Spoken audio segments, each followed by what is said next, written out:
In today's video, we are going to cover how to add a checkbox field in Airtable.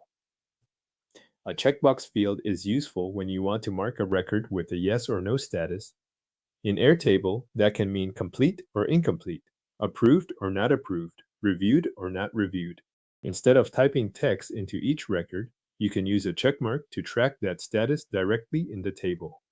Start by opening your Airtable base. Once the base is on screen, go to the table where you want this new field to appear. If your base has more than one table, make sure you are in the correct one before you continue, since the field will be added only to the table you are viewing. Next, look across the top of the table where the column headers appear.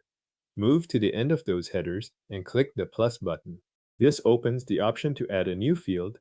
Airtable will then show a panel with the available field types you can choose from. From that list, select Checkbox. This tells Airtable that the new column should store checked and unchecked values rather than text, numbers, or dates. Once Checkbox is selected, you can review the field setup before creating it. At this point, you can enter a name for the field if you want to. A clear name helps later when you are scanning the table. For example, if you are tracking tasks, you might name the field completed. If you are tracking approvals, you might use approved instead. After entering the field name, click Create to add the new checkbox field to your table. The new column will now appear with empty checkboxes in each record. To use it, click any checkbox in that field.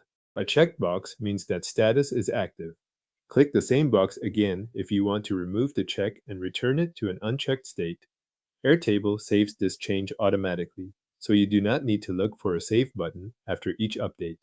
For a task table, one common example is a field named Completed. When a task is finished, click the checkbox in that row to mark it as completed. If the task is still in progress, leave the box unchecked or uncheck it again if the status changes.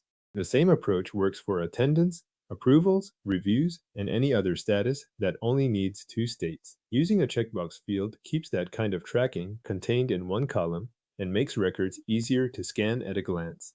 Because each click is saved right away, you can update status as you work without leaving the table or opening a separate form. Your Airtable table now has a checkbox field that you can use to mark records as checked or unchecked.